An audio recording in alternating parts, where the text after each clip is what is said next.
mais fácil. Tá gravando, tá. Então, oficialmente, boa noite, seja bem-vindo a mais uma aula de Química, mais uma quinta-feira no nosso currículo. E aí, o que acontece? Vou pedir para vocês pegarem suas apostilas, abrirem-as na página 427, em que hoje você vai ver um assunto que ele é bem importante, não só para Química, para Geografia, para História, para Ciências da Natureza, de uma forma geral. Então, na página 427, o assunto sobre petróleo. Só que a gente vai ver petróleo do ponto de vista químico, composição, características, para que serve, como é que ele é produzido e como é que você trabalha a parte química desse material. Então, lá na página 427, inclusive, tem algumas imagens que eu vou pedir para vocês olharem ali. Talvez na tela fica um pouco pequeno para vocês acompanharem, mas, de qualquer maneira, petróleo. Quando se fala em petróleo, automaticamente você vai lembrar que petróleo é uma substância ou é uma mistura? Petróleo é originado da expressão óleo de pedra, só que isso não vai ser colocado em prova. A pessoa assim, defina petróleo. A petróleo é óleo de pedra, isso não vale. Então, agora sim, temos uma definição química. O que é petróleo? Petróleo é uma mistura homogênea, diga-se de passagem, um líquido viscoso, escuro, menos denso do que a água. O que você entende por menos denso do que a água? Menos denso significa que ele simplesmente flutua na água. Aí você vai ter uma expressão, deixa eu apagar isso aqui fica um pouquinho para cá. Ficou meio claro ali, né? Mas de qualquer maneira. Então, a ideia do petróleo, eu vou fazer a leitura, é um líquido viscoso, escuro, menos denso do que a água, rico em hidrocarbonetos. O que é um rico em hidrocarbonetos? Então, você vai lembrar, há muito tempo atrás, deixa eu ver se funciona melhor assim para cá, se dá para fazer a leitura. Não sei, acho que minha TV que deu algum problema. Mas, de qualquer maneira, eu vou fazer a leitura. Rico em hidrocarbonetos. O que é um hidrocarboneto? Só tem carbono e hidrogênio. Então, na hora que você pegar o petróleo ele é rico em hidrocarbonetos. Em média, 95% do petróleo ele é formado por hidrocarbonetos. 95% a 97% em média. Mas não precisa se preocupar com esses dados aí. E quais são as principais impurezas? Aí está um tanto estranho para você enxergar, mas eu vou fazer a leitura aqui embaixo. As principais impurezas: enxofre, nitrogênio e oxigênio. Essas são as principais impurezas que eu vou encontrar. Não sei por que está brilhando ali a parte da tela, mas de qualquer maneira. O petróleo significa óleo de pedra, é um líquido viscoso, escuro e menos denso do que a água. Ou seja, se você colocar o petróleo na água, ele flutua. Rico em hidrocarbonetos. Essas duas frases aqui, essa que está em verde e essa que está nessa coloração mais esvermelhada aqui, ó, são as duas informações primordiais que eu gostaria que você lembrasse. Então, petróleo é uma mistura líquida, viscosa, escura, menos denso do que a água e rica em hidrocarbonetos. Principais impurezas: enxofre, nitrogênio e oxigênio, tanto que essas impurezas vai voltar num outro momento quando vocês forem analisar problemas ambientais. Quando você queima os combustíveis fósseis, você cria aquecimento global, chuva ácida, problemas de poluição atmosférica. São problemas que vocês vão enfrentar em breve numa aula falando sobre problemas ambientais, química ambiental. Está lá na Química, essa aula para vocês estudarem. Então, a primeira tela. E, de qualquer maneira, esse arquivo já está disponível para vocês lá no seu caderno do A+. Está lá disponível para vocês mexerem. Agora, vamos continuar. Então, o que acontece? O petróleo está aqui. Então, o petróleo é uma mistura homogênea. Agora, como é que eu faço o petróleo? Então, veja bem, talvez você que tem um pouquinho mais de idade, que já tenha mais dos seus 25 anos, se estudou numa escola pública, provavelmente você teve um livro que teve que devolver ao final do ano, ou no começo do ano, não sei como é que era o procedimento. E aí, muitos desses livros tinham alguns erros cruciais. Quer ver? Tem um dos erros que fala assim: o petróleo foi formado de um grande dinossauro, aquele dinossauro morreu, foi soterrado e lá virou um poço de petróleo. Está errado. Isso não é a definição correta ou a teoria correta do surgimento do petróleo. Aí eu coloquei nessa tela uma receita, até um pouquinho mais pedagógica, didática, para você entender. Se você quiser fazer petróleo em casa, tipo Ana Maria Braga do mundo pré-histórico, como é que você vai fazer petróleo? Então, receita para fazer petróleo. Ingrediente 1, pegar plantas e animais mortos e depositar no fundo dos mares. Então, você vai pegar pequenos animais, pequenas plantas, vai depositar no fundo dos mares. Aí você tem que fazer uma cobertura. Só que essa cobertura, ou ela é de calcário ou é de areia. Então, como no fundo do oceano já tem pouco oxigênio, aí você coloca uma camada de calcário, uma camada de areia, falta mais oxigênio ainda. A decomposição do petróleo foi um sistema anaeróbico, sem a presença do oxigênio.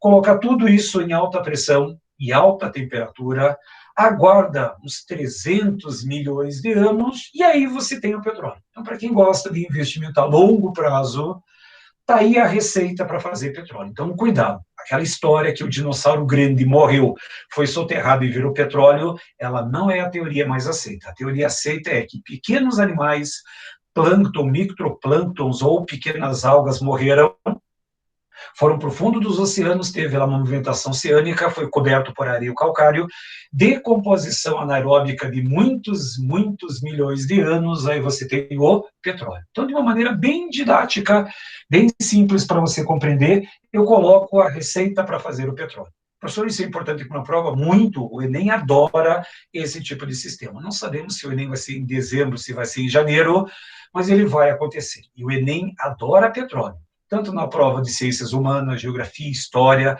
na prova de química, ciências da natureza, biologia, problemas ambientais. Adora. O federal também, volta e meia, tem alguma cobrança sobre o petróleo. Então, temos aí a receita para fazer petróleo. Próximo, a origem do petróleo. Aqui você tem essa imagem na apostila de vocês, podem acompanhar por lá. Então, exatamente o que aconteceu. Os pequenos animais, pequenos vegetais morreram, foram soterrados. Aí o que aconteceu? Uma decomposição anaeróbica por muitos milhões de anos, você teve o petróleo. Aí foi alguém lá, fez uma escavação, fez uma perfuração, conseguiu fazer uma prospecção e encontrou petróleo. Então, o desenho aqui mostra exatamente, só voltar um pouquinho aqui, ó. Esse desenho é a receita, ou seja, pequenos animais marinhos morreram, aí foram depositados, simplesmente veio uma cobertura de areia e calcário, foi aumentando, aumentando, simplesmente formou o petróleo. Essa seria a ideia essencial. Agora, vamos continuar. Se você tem uma ideia do que é o formador do petróleo, não é o dinossauro. Não é aquele dinossauro grandão que morreu, foi soterrado, são esses pequenos animais aqui, ó, o plâncton. Plâncton, microplânctons, ou então algas, microalgas que morreram aos milhões e milhões de toneladas, foram soterradas, e dessa decomposição anaeróbica virou petróleo. Então é aí que vem a formação do petróleo, desse pequeno bichinho. Para quem era fã do Bob Esponja, é esse animalzinho, o plâncton, que tentava roubar aquela receita, nem sei mais o nome daquele sanduíche dele lá, mas era esse plâncton que exatamente forma ou formou o petróleo. Professor, então, nesse exato momento está formando petróleo? Sim. Nesse exato momento, esses animaizinhos estão morrendo, estão sendo soterrados, só que isso leva milhões e milhões de anos para serem produzidos. Então, o petróleo é um bem não renovável, embora ele está sendo produzido, só que a quantidade de petróleo que é extraída não corresponde ao mesmo tempo que ela está sendo produzida. Então, ele é um bem não renovável. Então, aí tem o pequeno animalzinho. Então, vamos continuar. Aí, o que você tem? Um pouquinho de geografia. Geografia é importante para esse material. Então, para você ter um poço de petróleo, eu preciso ter algumas informações técnicas. Primeira informação técnica. O petróleo está ali. Geralmente, em cima do poço de petróleo, eu vou encontrar água salgada. Água salgada e gás natural. O gás natural geralmente é produzido pela decomposição desses minerais, desses pequenos micro-organismos, formou gás natural, formou petróleo, e tem água salgada. Por isso que a origem, a teoria moderna fala que não foi um dinossauro que morreu, foi animais e vegetais marinhos. A origem do petróleo, ela é marítima. Morreram, foram soterrados, só que em cima de um poço de petróleo sempre vou encontrar rocha sedimentar. Uma das características essenciais para você encontrar petróleo, rocha sedimentar. Quer ver? No mundo, qual é a região mais propícia para você encontrar petróleo? Ah, professor, no Oriente Médio. O Oriente Médio inteiro, basicamente, é rocha sedimentar. Que é uma outra curiosidade, a bacia amazônica, uma grande parte é rocha sedimentar. Então, tem muito petróleo. Tanto que Venezuela, Bolívia, são grandes produtores de petróleo. Professor, por que não utilizam, então, esse petróleo da Amazônia? Porque tem uma selva em cima, o clima não é muito ameno. Aí, imagine assim, vou fazer uma comissão lá de 10 engenheiros que vai para o meio da selva amazônica. 5 morrem de doenças tropicais, um é comido por uma onça, uma sucuri come o cara. Quem que vai fazer essa devastação? Não dá. E fora que tem que devastar a floresta, tem que fazer desmatamento, tem que fazer toda a parte do transporte. Então, deixa lá. Por enquanto, deixa lá. Um dia que precisar, tem como desenvolver essa técnica. Mas a rocha sedimentar é a rocha clássica para você obter o petróleo. Então, só um pouquinho de geografia para vocês compreenderem esse material. Agora, para que serve o petróleo? Para nada. O petróleo não serve absolutamente nada, a não ser para impermeabilizar, por exemplo, uma laje ou para acender uma tocha. Mas mesmo assim, se você acender uma tocha, fica aquela fumaça negra, preta, tem gente que passa mal, e você que tem rinite, sinusite, ou então até um combo completo de doença respiratória faz muito mal. Então, o que eu faço com o petróleo? Imagine você, deixa eu voltar aqui, ó. Imagine você que vai comprar um terreno e vai construir a sua casa. Aí, nossa, vou fazer um poço artesiano para encher a piscina que eu vou construir na minha casa, com as iniciais do seu nome no fundo da piscina, aquela coisa bacana e tal. Aí você faz um poço artesiano e, por azar, você não encontra água, você encontra petróleo. Professor, mas isso é sorte, não é azar, porque esse petróleo não te pertence. Tem uma legislação brasileira que você pode, digamos assim, explorar até uma certa metragem para baixo da superfície da Terra. Abaixo dessa metragem não te pertence, pertence ao governo brasileiro. Então não adianta. Então, se você encontrar petróleo, o que você vai fazer com petróleo? Nada. Simplesmente você vai colocar em cima de uma laje para impermeabilizar ou acender tochas. Nada mais. Professor, eu não posso colocar petróleo no carro? Não, não pode colocar petróleo no carro, não pode colocar petróleo no trator, não pode colocar petróleo no ônibus ou no caminhão. Tá, professor, o que eu faço com esse petróleo? E aí vem a informação mais importante da aula de hoje, só quando eu falo sobre petróleo. Esse petróleo precisa ser tratado. Eu vou voltar para aquela tela inicial. O que você entende por petróleo? Petróleo é uma mistura homogênea. É uma mistura homogênea em que eu tenho uma coloração escura, menos denso do que a água, e ela é rica em hidrocarbonetos. Rica. 95 a 97% do petróleo é feito de hidrocarbonetos. Aí a mágica da química acontece. Esse petróleo vai entrar numa refinaria, e dentro da refinaria acontece o milagre. Por curiosidade, na geografia, mais uma vez, o Paraná, ou aqui próximo da gente, tem alguma refinaria? Temos uma refinaria em Araucária. Grande parte do petróleo é bombeado do porto de Paranaguá, vai até Araucária, e lá acontece a mágica do refino do petróleo. Aqui vai ficar um pouco difícil de vocês visualizarem, mas dê uma olhadinha na apostila de vocês, lá tem um desenho bem clássico sobre o que eu preciso fazer o comentário. Está aqui, ó. Esse processo, a mágica acontece aqui. Agora, alguns cuidados. Tem muita gente que acha que o petróleo entra numa refinaria e o petróleo é queimado. Se você queimar petróleo, vai virar CO2 e água. Não dá para movimentar um carro com CO2 e água. Até dá, tem alguns carros que dá, mas não é o caso aqui. Então, olhem bem, o petróleo, ele entra através de oleodutos e o petróleo é aquecido. Ele não é queimado, cuidado com isso. Então, esse petróleo, ele é aquecido e pela diferença do ponto de ebulição dos seus componentes, eu posso separar por uma técnica chamada de destilação fracionada. Vocês viram isso lá com o Jamal. O Jamal falou com vocês sobre técnicas de separação. Jamal ou Leonardo, não sei qual é o professor da noite aí, mas de qualquer maneira. Outro professor da Química A, ele trabalhou com vocês exatamente destilação fracionada. Gravem bem essa palavra. Quando eu falo em destilação fracionada, eu estou separando líquidos de uma mistura homogênea. E essa separação se dá pela diferença do ponto de ebulição. Como assim? Lá em cima, no topo, que muitas vezes o pessoal da engenharia chama de pratos da destilação, ou sistemas de separação devido aos pratos. Então, lá em cima, sai a fração. E eu vou fazer a pergunta para você, a fração mais leve ou a fração mais pesada do petróleo? Então, lembre, se eu vou aquecer o petróleo, a fração mais leve é aquela que sai primeiro. Então, faz lógica. Se eu tenho uma molécula bem levezinha, uma molécula bem pesadona, se você aquecer esses dois líquidos, aquela que é mais leve, ela se desprende com mais facilidade do líquido e vira vapor. Já aquela molécula pesadona, tem que colocar um monte de energia para tentar arrancar ela do estado líquido e colocá-la no estado de vapor. Portanto, a primeira fração que sai numa destilação ou numa destilaria é o gás combustível. Dentro desse gás combustível, você vai encontrar duas siglas, GNV, ou simplesmente hoje GN, gás natural, e GLP. GLP é gás liquefeito do petróleo. Então, olhem bem, a fração gasosa corresponde a gás natural e GLP. Aí continua. Aí vem a quantidade, as moléculas um pouquinho mais pesadas, vem a gasolina da aviação, a aviação militar, vem a gasolina comum, vem o querosene, que é o combustível da aviação comercial, ou seja, você vai fazer alguma viagem de avião, é querosene que eles colocam lá dentro. Professor, posso colocar a gasolina de avião no meu carro? Pode, por que não?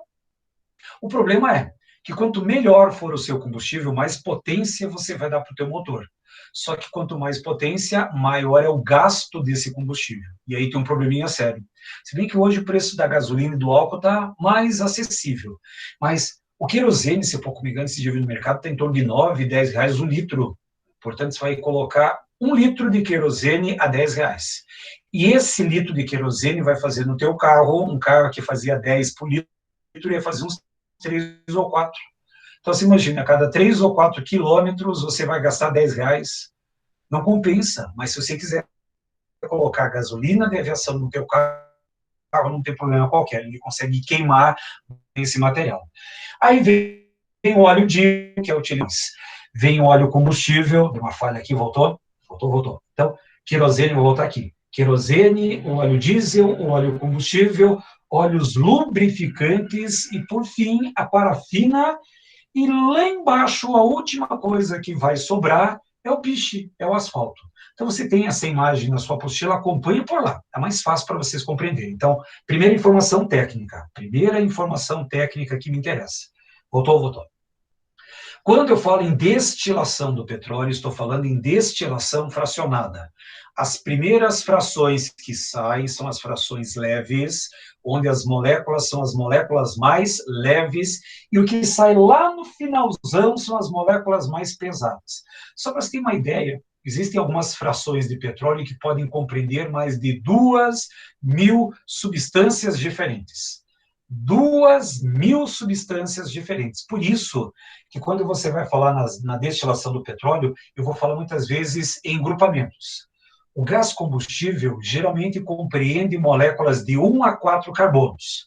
A gasolina comum compreende moléculas que têm de 6 a 12 carbonos. O óleo diesel corresponde de 16 até 35, 36 átomos de carbono. Existem moléculas como parafinas, moléculas de piche, que têm mais de 300 átomos de carbono enfileirados. Então, vai depender muito da composição que eu vou ter. Então, essa é a ideia que você vai ter que ter quando falar em destilação. Mas a ideia é, numa destilação, eu tenho mistura homogênea e eu separo pela diferença do ponto de ebulição. As moléculas mais leves saem primeiro lá em cima, as moléculas mais pesadas saem aqui embaixo. Essa seria a ideia essencial. Agora tem um probleminha. Se vocês observarem os derivados do petróleo, aqui eu tenho gás natural, gasolina de avião, gasolina comum, querosene, óleo diesel, óleo combustível, lubrificantes, parafina. Dessas frações normais, quais são os combustíveis que você mais utiliza? Pode ser que você utiliza muito a gasolina no teu carro, o gás de cozinha, que você utiliza para aquecer a sua casa, fazer os alimentos, etc. e tal. E aí o óleo diesel, se você tiver caminhonete, você usa óleo diesel. Se você usa ônibus, você usa óleo diesel. Depende do ônibus. Se você usar aquele azulão, o maior ônibus do mundo, lá não é mais diesel, ele usa biodiesel. Já vou falar sobre esses biocombustíveis. Então, o que acontece? Dessas frações do petróleo, aqui tem mais interesse econômico é a gasolina. Por quê? Porque eu posso botar um monte de imposto nesse combustível, porque você é obrigado a usar. Você não tem como... eu tenho um carro em casa. Ele não vai ficar parado lá o resto da vida, porque vai chegar uma hora que você vai ter que usar. Mas o meu carro é flex. Aí você coloca ou álcool ou gasolina, não faz diferença. Só que a gasolina é a fração talvez mais importante do ponto de vista de cobrança de impostos e no manuseio dos nossos automóveis. E aí o que acontece? Quando você fala em gasolina, a gasolina é uma mistura, outra informação técnica, é uma mistura. Gasolina não é uma substância. Tem uma pergunta aqui, Professor, porque nas refinarias sempre tem uma torre... Ah, boa, veja bem. Volta aqui um pouquinho para a torre. Ó. Por que na refinaria sempre tem uma torre? Porque, veja bem, é uma torre. Na parte superior, eu vou tirar as substâncias mais leves, e aí, à medida que eu vou descendo na torre, eu começo a separar as partículas mais leves. Professor, e por que em cima da torre sempre tem um fogo? Porque eu tenho pressão, eu tenho muita pressão nesse sistema. Então, para aliviar essa pressão, toda a pressão excedente, ela escapa, e para evitar que essa substância vá para a atmosfera, se for metano, o metano é muito mais danoso para a atmosfera do que o gás carbônico. Então, eles queimam. Simplesmente o petróleo entra, só que junto com o petróleo tem um pouco de gás. Pouco não, tem bastante gás. Então, e esse gás, pelo aquecimento, pode criar uma pressão para evitar que toda essa estrutura exploda de uma forma geral ou simplesmente se rompa. O excesso de pressão, ele escapa na parte superior. E lá em cima tem uma chaminha, essa chama queima esse gás para evitar que tenha outros problemas com a parte atmosférica ou de poluição atmosférica. Então, essa é a ideia. Boa pergunta que você fez ali. Então, agora, o que acontece? A gasolina não é uma substância. A gasolina é uma mistura que vale entre 6 e 12 átomos de carbono. Então, isso é gasolina. Só que o que acontece? A nossa gasolina, dentro do petróleo, tem em média de 15, 16, 17, até algumas formas 20% de gasolina.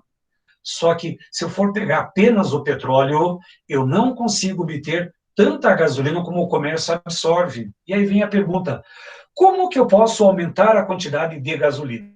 E aí vem uma palavrinha, e essa palavrinha você tem que tomar cuidado. Craqueamento. Craqueamento vem do crack. O que você entende pelo crack?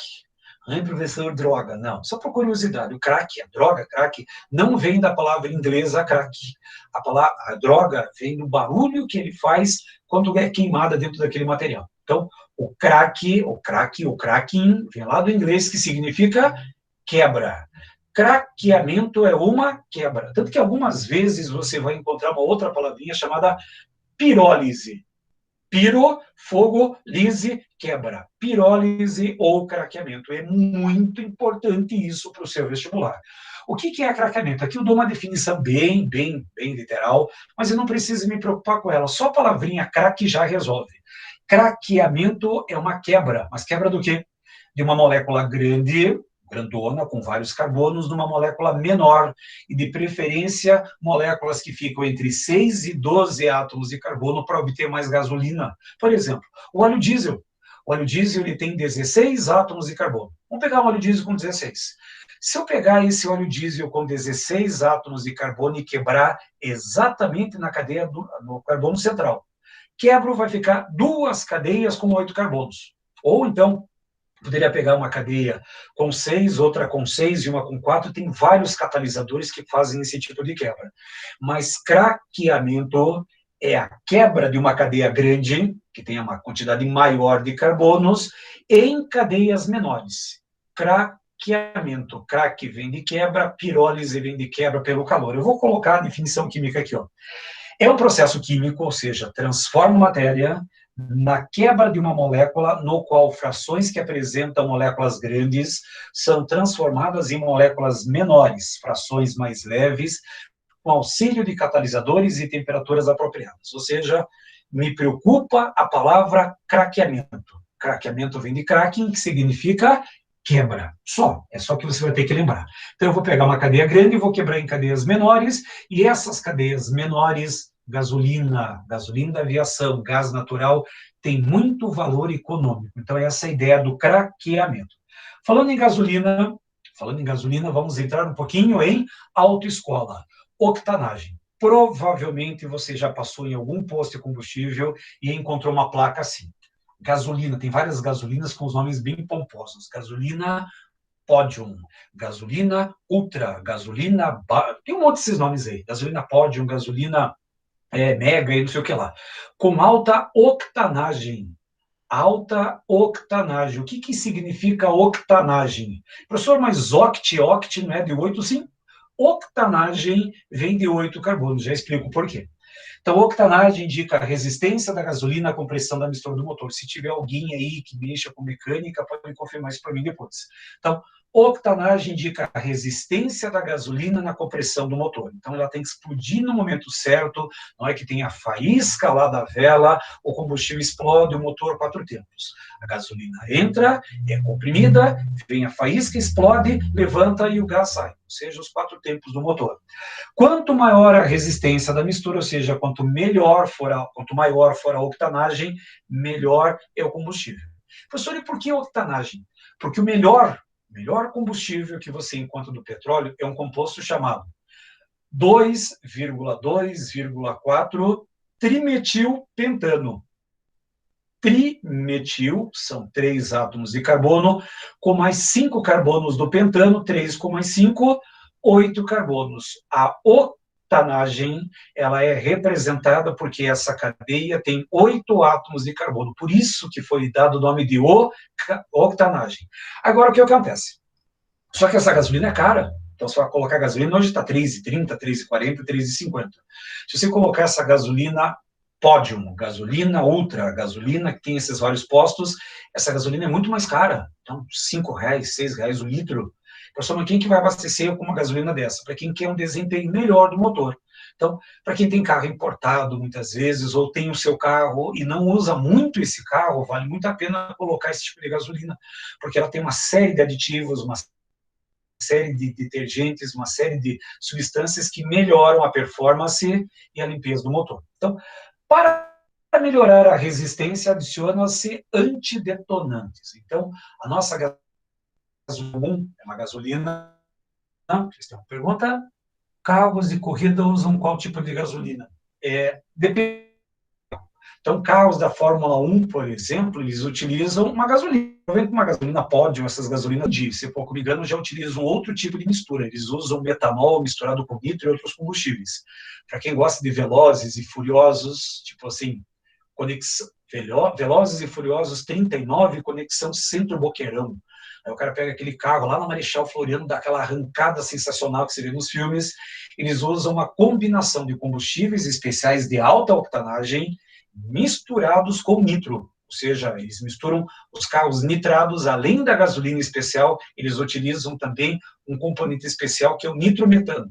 Por isso que ele é chamado de carro nitrado, justamente porque ele utiliza nitrometano nesse material. Agora, os meros mortais que utilizam a gasolina comum, ela tem uma octanagem pequena, só que para melhorar essa octanagem, o que você acrescenta?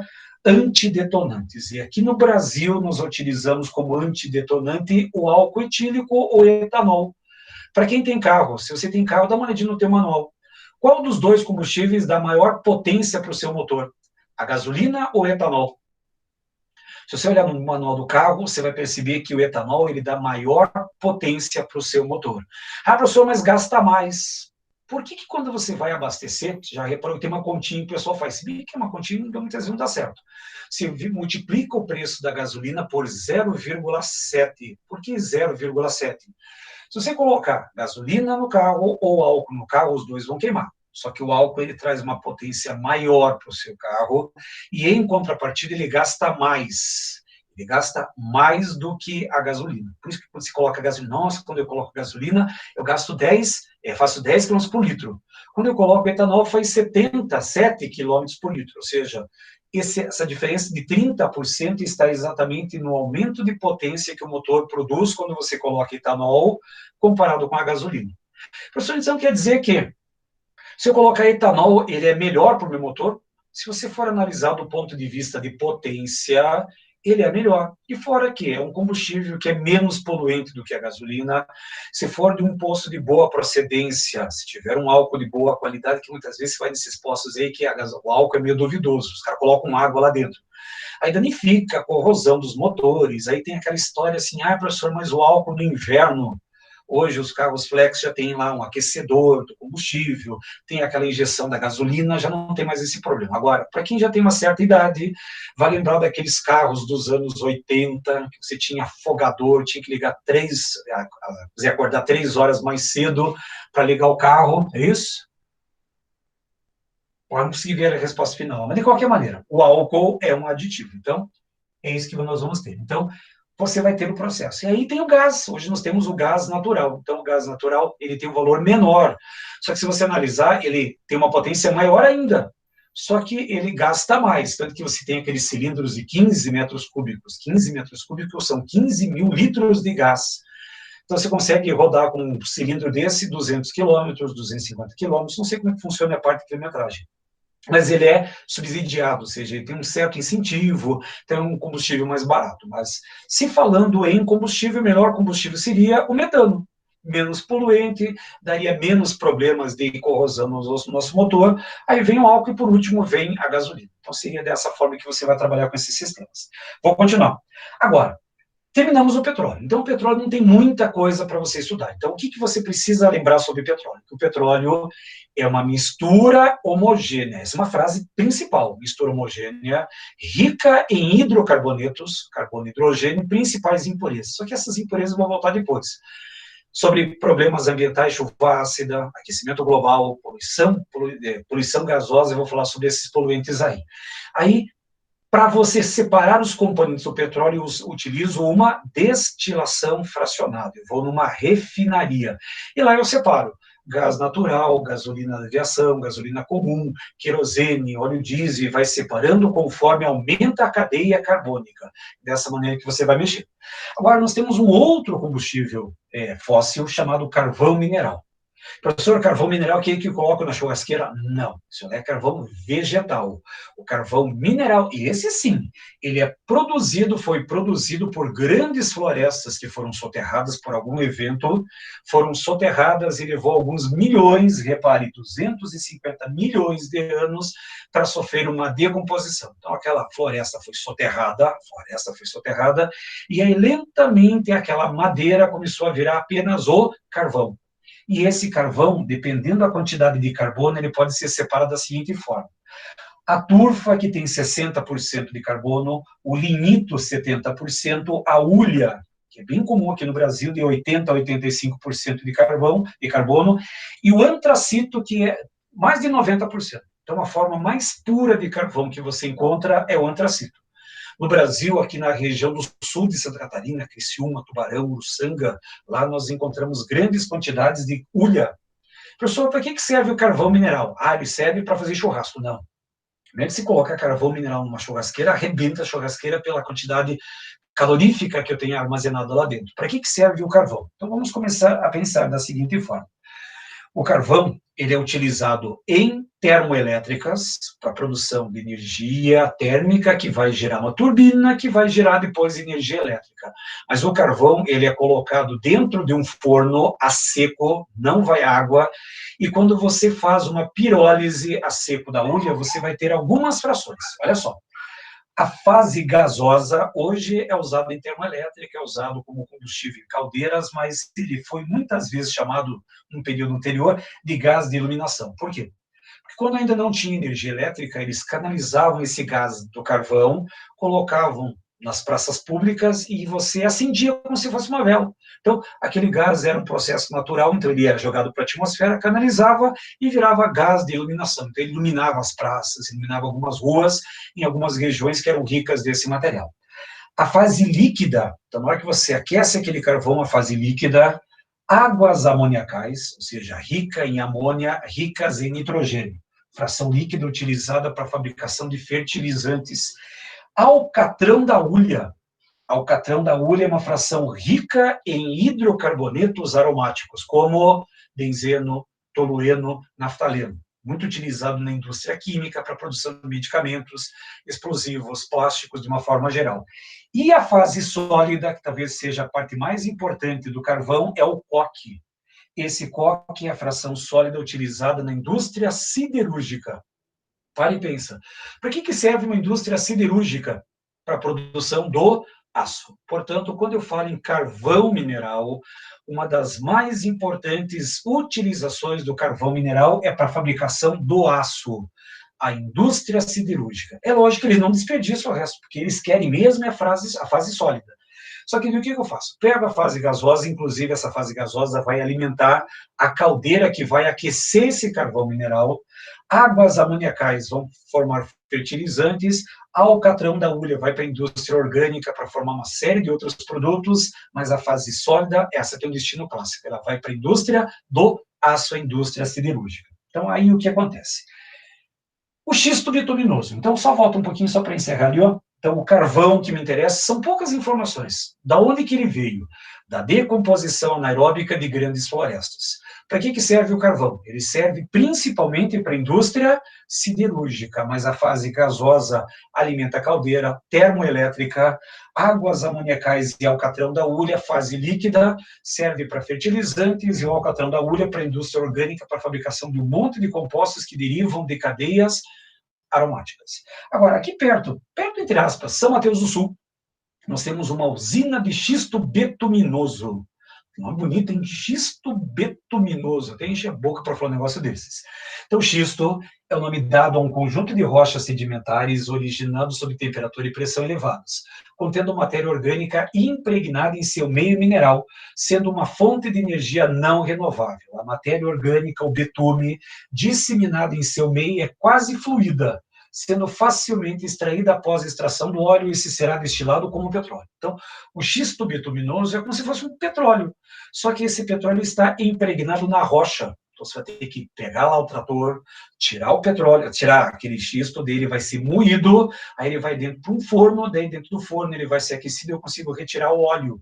Tá, professor, e o que você faz com esse óleo? Os mesmos componentes do petróleo, só que o processo de extração do xisto é mais caro do que o processo de extração do petróleo. Então, por enquanto, existe uma usina de xisto da Petrobras, mas ele está funcionando normal. Mas um dia que, por exemplo, o petróleo está muito caro, ou quando começar a acabar o petróleo, se tem como produzir derivados do petróleo através do xisto betuminoso. Então, a ideia do xisto é essa daqui. Travou? Travou? Não sei se volta aqui. Voltou. Então, o xisto está aqui. De qualquer maneira, é uma rocha impregnada de óleo. Esse óleo tem a mesma composição do petróleo. Agora, outra característica, a biomassa. Entramos na prova do Enem. O Enem adora essa parte ambiental. Não sei por que eles gostam tanto desse material. Então, o que é biomassa? Bio, da biologia, ou seja, da natureza. Massa que vem da natureza. O que você vai fazer com biomassa? É a forma de energia renovável, oriunda da matéria orgânica de origem animal ou vegetal. Geralmente é produzida pela decomposição do lixo, do esgoto e dos restos de plantações, bagaço de cana, palha de milho, folhas de jardim, e pela criação de animais às fezes. Então, hoje, por exemplo, você tem o biodigestor, criação de porcos, por exemplo. Você vai pegar todas as fezes do porco, vai colocar dentro de um biodigestor. Você tem uma vara de porcos, pega as fezes, coloca no biodigestor, decomposição anaeróbica gera o quê? Metano. Professor, mas o que você vai fazer com esse metano? Só soltar ele para a atmosfera? Não, ele é perigoso. Então, você queima esse metano, produz calor, energia térmica, pode movimentar uma turbina e pode produzir energia elétrica. Resto de palha de milho, resto de soja, resto de qualquer material vegetal pode ser queimado. Professor, mas isso não vai produzir poluição? Vai produzir CO2 e água. Só que na hora que você vai plantar novamente o milho, fotossíntese precisa do quê? CO2 e água. Então, aquele CO2 e água que você produziu pela queima, a mudinha vai crescer à base de CO2 e água. Então, ele cresce pelo CO2 e água. Aí você queima, volta CO2 e água para a natureza. Volta para a planta cresce à base do CO2 e água, queima, vira CO2 e água. Então, você tem um ciclo. Só que esse ciclo ele é renovável. Então, você aproveita o gás carbônico da atmosfera e, muitas vezes, o gás carbônico que você produziu pela queima desse material. Madeira, resto de galho, tudo isso pode ser queimado e virar energia térmica. Essa seria a ideia essencial. São aterros sanitários também. Então, vejam bem, aterro sanitário o aterro sanitário deveria coletar esse metano para produção de energia elétrica. Tanto que as primeiras usinas estão sendo trabalhadas na Europa. Tem alguma cidadezinha que está faltando lixo, porque você coloca o lixo dentro lá, faz toda aquela degradação, produz o metano é queimado, e fora aqui, ele é queimado, ele vai produzir água quente, nesse processo, vai movimentar a turbina e vai produzir energia elétrica. Então, é uma forma consciente de trabalhar o lixo e trabalhar com o meio ambiente. Então, hoje, nós vamos ter mini aterros sanitários, mini aterro de processamento de lixo das empresas, só que essas empresas vão produzir o próprio produto da energia elétrica que eles estão produzindo. Então, é uma ideia genial a biomassa. Então, para quem vai trabalhar com essa parte de engenharia parte de bioprocessos, parte que vai envolver como meio ambiente, é um prato cheio a biomassa. Então, dá uma leitura depois que vocês vão perceber esses materiais. Agora, para fechar aqui, a utilização do petróleo, do carvão, dos combustíveis de uma forma geral, os polímeros. Se fala em petróleo, você fala assim, nossa, o petróleo um dia vai acabar, tá, professor? Eu nem carro tenho, eu não vou precisar do petróleo.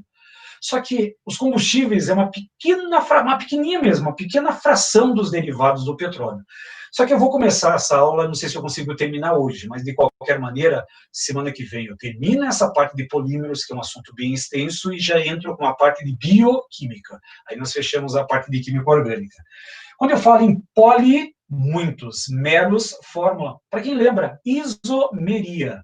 Iso igual em meros era fórmula, portanto, meros são muitas fórmulas. E quando eu falo em polímeros, muitas vezes você relaciona polímeros com plásticos, materiais derivados da indústria química. Só que nem sempre um polímero, ele é um plástico. Açúcares, por exemplo, são polímeros naturais. As proteínas são polímeros, e não isso significa que eles são plásticos. Então, cuidado. Nem sempre todo plástico é um polímero, mas nem todo polímero vai ser um plástico. Então, o que você vai estudar na aula de hoje?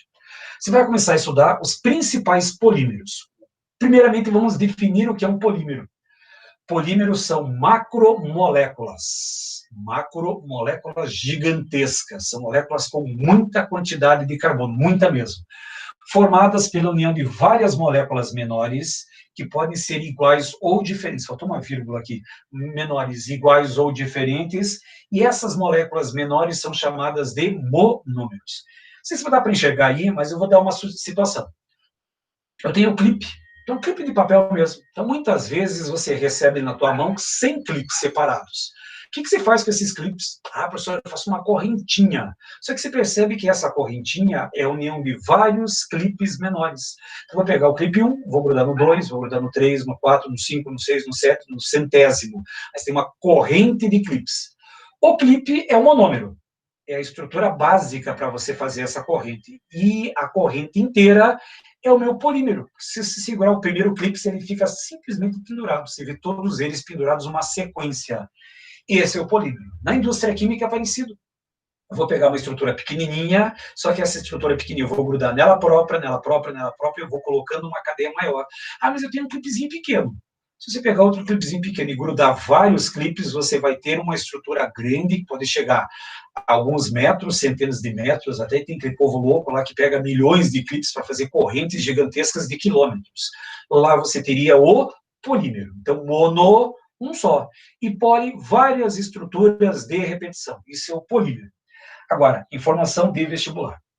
Novamente, a aula de hoje ela é muito voltada para o Enem. O Enem é importante. Polímeros de adição. Para quem lembra, há um tempo atrás, umas 2 semanas atrás, vocês viram reações de adição. Qual é o alvo do ataque de uma reação de adição? Ah, o alvo é a quebra da ligação π, é a dupla ou tripla ligação. Pois bem, é a única informação que eu quero que vocês gravem. Porque o que o vestibular vai cobrar de vocês? O Enem já fez várias desse tipo de cobrança. E é uma questão meio monstruosa do ponto de vista visual, que se vira a folha, é uma questão de uma página inteira. E ele vai perguntar assim: assinale a alternativa que mostra a única cadeia que pode formar polímeros de adição. Professor, como é que eu vou saber um negócio desse? Isso é muito simples. Para ter um polímero de adição, eu tenho que quebrar a ligação π. E onde que ocorre a ligação π? Na dupla ou na tripla ligação. Portanto, você vai procurar, no conjunto dessas alternativas, aquela molécula que tem uma ligação dupla ou uma ligação tripla. E geralmente é a dupla ligação que vai me interessar. Ponto. Talvez uma única informação teórica que você vai precisar lembrar está nessa tela aqui. Polímeros de adição. Quando que eu vou ter um polímero de adição? Quando eu tiver a quebra da ligação π. O que a cadeia orgânica precisa ter? Dupla ou tripla ligação. Ponto final, fecha a gaveta, bota um cadeado para não esquecer mais essa informação. Agora, onde que eu vou encontrar polímeros de adição? Agora vamos entrar um pouquinho em memorização, mas é química do nosso dia a dia, quer ver? Vamos começar com o primeiro e talvez o mais importante polímero de adição da nossa sociedade, o polietileno. Professor, por que polietileno? Se vocês olharem aqui, está lá na sua apostila também, igual, eu tirei de lá. O meu monômero de origem é o etileno ou o eteno. Etileno ou eteno, tanto faz, não faz diferença entre as duas. Como assim etileno ou eteno?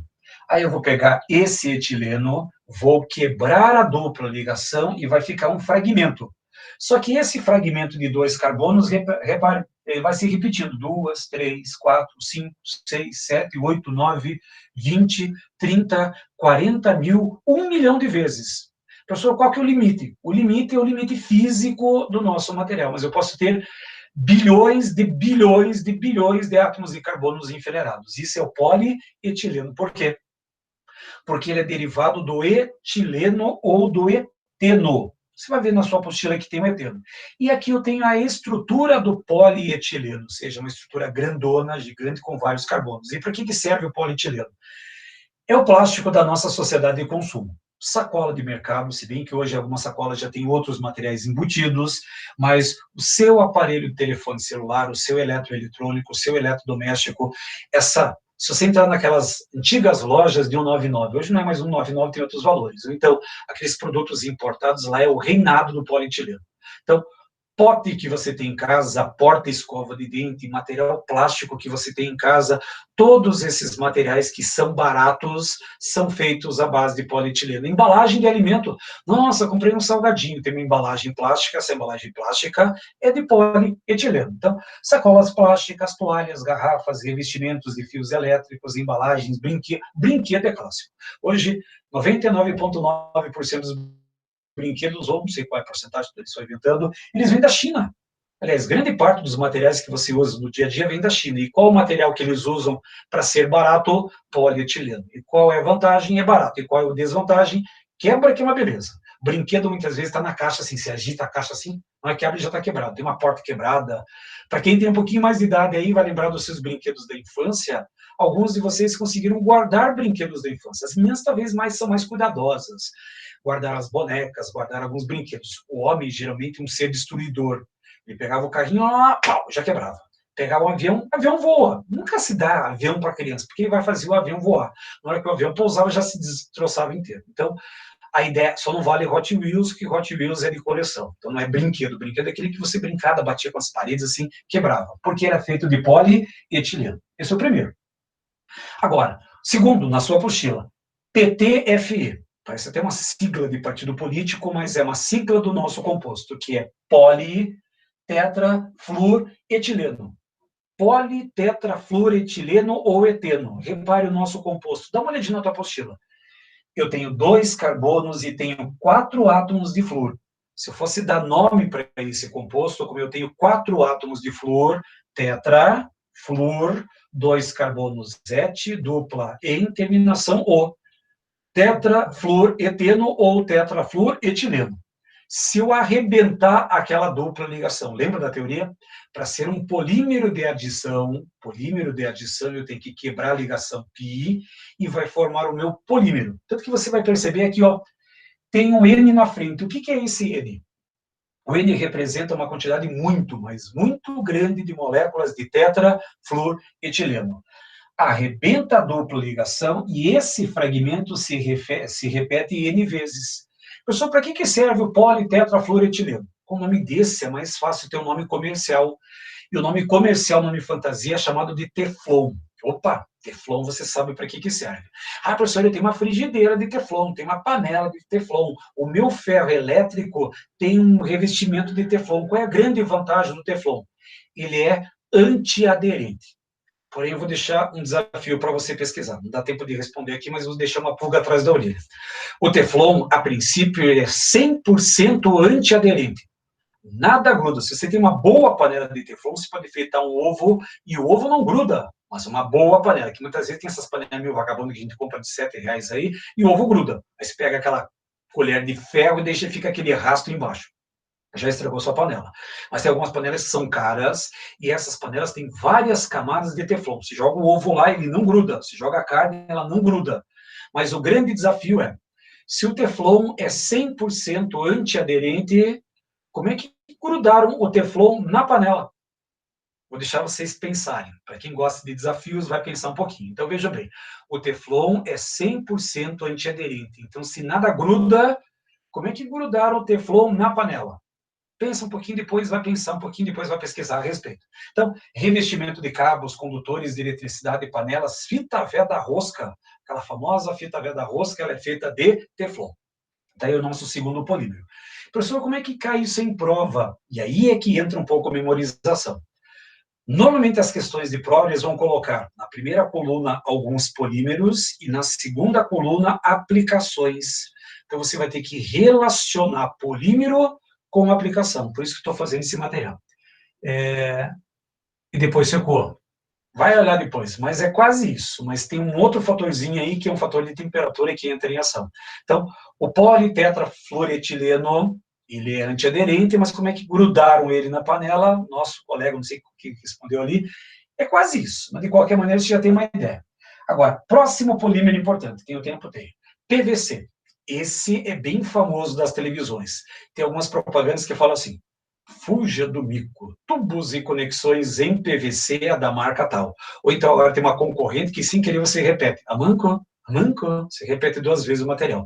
PVC, por que é PVC? Se você novamente olhar o nosso monômero, que está dentro do parênteses ali na sua apostila, lá dentro você tem cloroeteno, é o nome do composto, cloroeteno, só que ele tem um nome usual, é o cloreto de. Como é que é o nome desse radical? E vai se acostumando com esse radical, que ele vai aparecer várias vezes a partir de agora. É um cloreto de. Como é que é o nome do radical que tem 2 carbonos e uma dupla ligação? É um vinil. Portanto, cloreto de vinil. Provavelmente você já ouviu falar em plásticos vinílicos, materiais vinílicos. O que é o material vinílico? É que tem esse tipo de estrutura, que tem 2 carbonos com uma dupla ligação. Isso é um plástico vinílico, 2 carbonos com uma dupla. Aí o que você faz? Arrebenta aquela dupla ligação, arrebenta a dupla, e aí você vai ter o policloreto de vinila, PVC. É uma sigla inglesa, polivinilcloreto. Então, na língua portuguesa, virou policloreto de vinila. Para que serve o PVC? Tubos e conexões, como diz a propaganda, mas não é só isso não. O disco de vinil é feito de PVC, o teu galão de água. Você já reparou que tem algumas marcas de galão de água que só trocam pela mesma marca?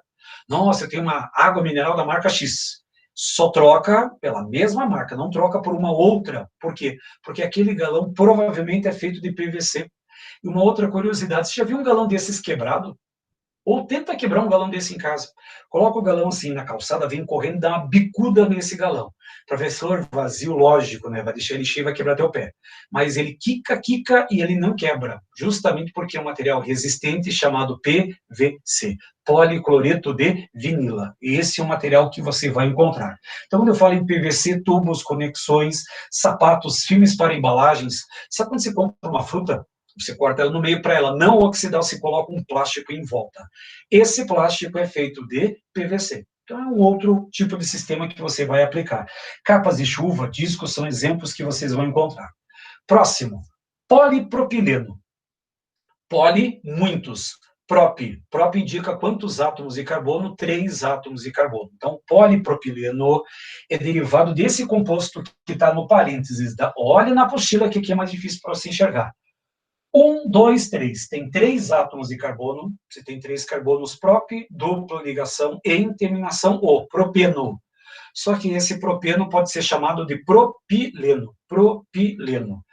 Quebra a dupla ligação. Reparem, todos os polímeros de adição que eu vou mencionar, todos eles têm quebra da ligação pi. Todos eles têm quebra da ligação pi. Quebra o propileno, eu vou ter o polipropileno. Esse polipropileno, ele revolucionou a indústria automotiva. Se vocês voltarem, para quem tem uma boa memória, me dê um carro dos anos 60 ou 70. Ah, professor, Fusca, Brasília, Chevette, aí você vai encontrar Aeroíris, todos aqueles carros mais antigos. Se imagina você sair da estrada e bater num poste, por exemplo, com uma Aeroíris, com um Fusca. Pô, destrói o poste e o Fusca está intacto, nem arranhão tem. Agora, vai fazer isso nos carros modernos. Você sai da estrada, bater num poste a 60 km por hora, o teu carro se destrói inteiro. E qual é a vantagem de destruir o carro inteiro? Você se protege. Só para você ter uma ideia, uma colisão há uns anos atrás, a 60, 70 por hora, muitas vezes era fatal. E tinha casos de desmembramento, ou seja, a cabeça saía, o braço saía, as pernas saíam, justamente porque quem absorveu o impacto era você, o carro não era. Hoje, quem absorve o impacto é o carro e você fica intacto lá dentro. Então, essa é a grande vantagem. Grande parte dos nossos carros é feito de polipropileno, para-choque, o painel do carro, os bancos do carro são feitos de polipropileno, os tapetes do carro são feitos desse material.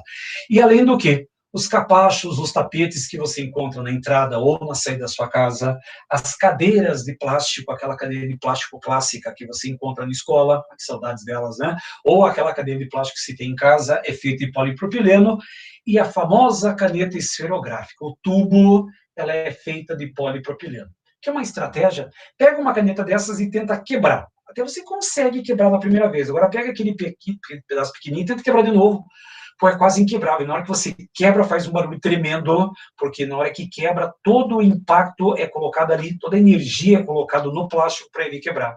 Então, você não absorve tanto impacto, quem absorve é o plástico, e essa segurança é muito utilizada na indústria automotiva. Então, essa seria a ideia desse polipropileno. Próximo, poliacrilonitrila. Puta, nome bonito, hein? Poliacrilonitrila. Vocês têm várias coisas disso em casa. Quer ver? O meu monômero é esse daqui, quebra dupla ligação, vai virar o poliacrilonitrila ou o chamado acrílico. Onde que eu vou encontrar acrílico? Daqui a pouco você vai usar um acrílico. O teu edredom, ou então, se você não tem edredom, você tem uma manta térmica. Aquelas mantas, os cobertores na forma de manta, são feitos de poliacrilonitrila. Por quê? Porque são isolantes térmicos. O teu urso de pelúcia não é de pelúcia. Vocês foram enganados a vida inteira. O teu urso nunca foi de pelúcia, porque a pelúcia é derivada do algodão. O teu urso, ele é feito de um plástico chamado acrílico. Aqueles copos que também, hein? Aquelas duas palavrinhas, tem gente que vai chegar até salivar. Open bar. Volta um pouquinho, acho que travou. Volta. Acho que voltou. O open bar. O que é um open bar? Nossa, professor, open bar. Tinha bebida à vontade, você ganhava esses copinhos aqui, e esses copos são feitos de acrílico. Então, poliacrilonitrila é o acrílico, feito uma fibra, você pode fazer blusa, cachecol, luva, que você tem touca, esses materiais que você encontra em casa, são feitos desse poliacrilonitrila. Aí o nosso sistema.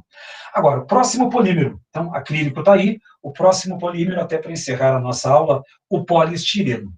Outro plástico que você deve ter em casa, provavelmente deve ter. O poliestireno é derivado desse material aqui, ó, o vinilbenzeno. Vinil, porque tem dois carbonos e uma dupla, e o benzeno. Só que esse vinilbenzeno é chamado de estireno, é o nome comercial dele. Quebra dupla vai virar o poliestireno. E esse poliestireno, pratos, xícaras, plástico rígido, transparente. Sabe a mamadeira? Quando você era criança, ou quando tem alguma criança em casa, a mamadeira é feita de poliestireno. Essa é a grande característica dela. E esse poliestireno é um plástico que ele pode ir do freezer para o micro-ondas, do micro-ondas ao freezer, ele não racha e não solta substâncias tóxicas. Talvez você já ouviu falar de uma substância chamada fitalatos. Os fitalatos, eles eram ou podem ser produzidos pelo aquecimento do plástico em micro-ondas, ou aquecimento do plástico de uma forma geral. Tem alguns plásticos que não podem ser aquecidos. Esses plásticos que você encontra em mercado, a princípio, eles não devem ser aquecidos, porque aquele plástico tem uma função apenas de guardar alimentos, guardar coisas dentro dessa embalagem. Agora, se você quiser aquecer o seu material, você tem que usar poliestireno. Se você olhar depois, eu não sei qual que é o número, se eu pouco me engano, acho que é o número 3. Se você tiver algum material plástico aí na sua casa, vira ele, fecha bem ele primeiro, vira ele e dá uma olhadinha no fundo ou em alguma parte do plástico vai ter um número, 1, 2, 3, 4, 5, 6 ou 7. Se eu pouco me engano, se aparecer o número 3, o 3 é o poliestireno, só que eu tenho que confirmar isso depois. No final dessa aula tem uma tabelinha, se você olhar depois lá no arquivo que já está disponível para você olhar o plástico lá, você vai encontrar. O poliestireno, esse pode ser aquecido no micro-ondas, pode ir para o freezer, que não tem problema qualquer. Então, tem uma marca bem famosa chamada, aliás, ninguém sabe a pronúncia desse negócio. Alguns chamam que é Tupperware, alguns falam que é Tupperware, E tem alguns que falam do jeito que lê mesmo, Tupperware e tal, mas o Tupperware, ele é feito de poliestireno, e é um plástico caro. É um plástico caro justamente porque ele pode ser aquecido e pode ser congelado, sem problema qualquer. E aí, para fecharmos, tem mais uma, tem mais duas, só daí eu fecho. PVA. PVA também é uma sigla. Poliacetato de vinila. Novamente entra o nosso vinil. 2 carbonos com dupla ligação. Se você observar aí na sua apostila, todos os compostos que você viu até agora nos polímeros têm 2 carbonos e uma dupla ligação. Quebra essa dupla e vai virar o poliacetato de vinila, PVA. Onde que eu vou encontrar PVA? Goma de mascar. Provavelmente, só me estender um pouquinho. Provavelmente, quando você era criança, a primeira vez na vida que você ganhou uma goma de mascar, o famoso chicletes na mão, você teve uma recomendação. Você pode comer, aliás, você pode mastigar, mas não engula. Se você engolir, vai dar o quê? Ah, professor, vai dar nó nas tripas, meu intestino vai ficar preso. E aí tinha aqueles teus tios, tipo, meio apocalipse, assim, você vai morrer, porque teu nó vai dar um terço, não vai conseguir mais no banheiro, vai morrer. Aí você nem queria pegar muito aquilo na vida, porque você tinha medo de morrer. E a primeira vez que você engoliu um chiclete, você morreu? Não, você não morreu. O que acontece? Nada.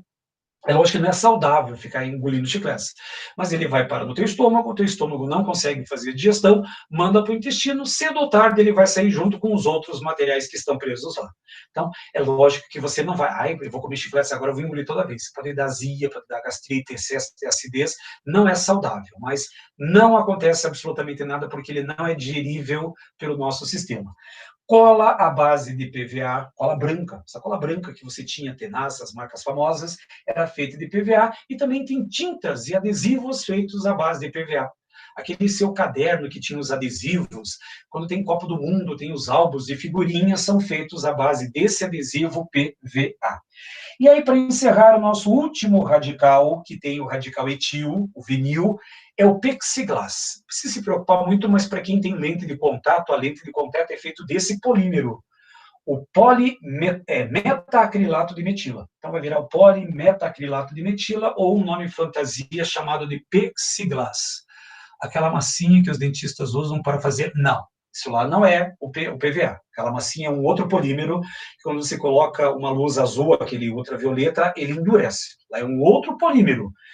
É uma dessas matérias aqui, mas é um polímero especial utilizado exatamente para fins lá do dentista, que ele coloca aquela massinha, aí você coloca aquela luz azul, endurece, fica duro como se fosse o dente. Lá também é um polímero. Lentes de contato, lanternas de automóveis, semáforos e algumas garrafas mais caras são feitos desse material chamado plexiglass. Então tá aí o nosso material. Só ver se tem só borracha para termina aqui. A borracha natural. Daí, na próxima aula, eu continuo com os outros polímeros, que são os copolímeros e polímeros de condensação, e entro nas biomoléculas.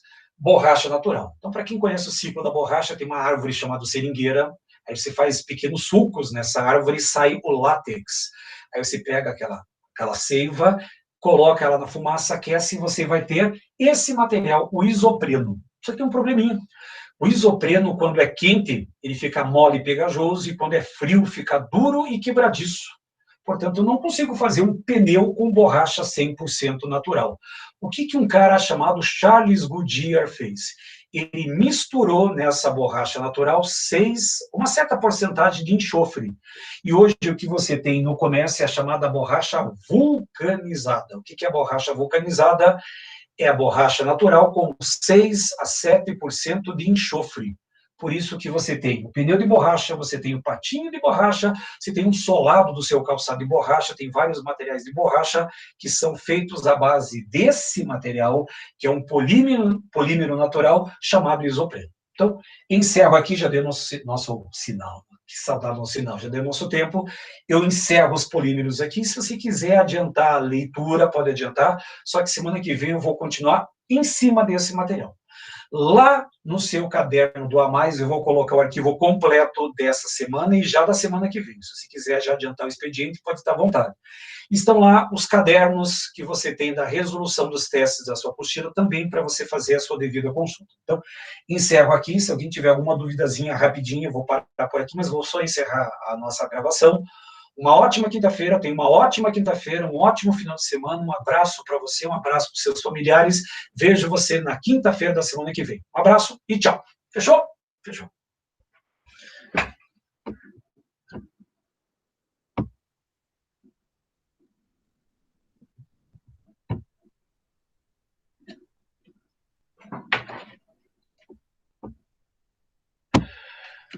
Boa noite, Laura.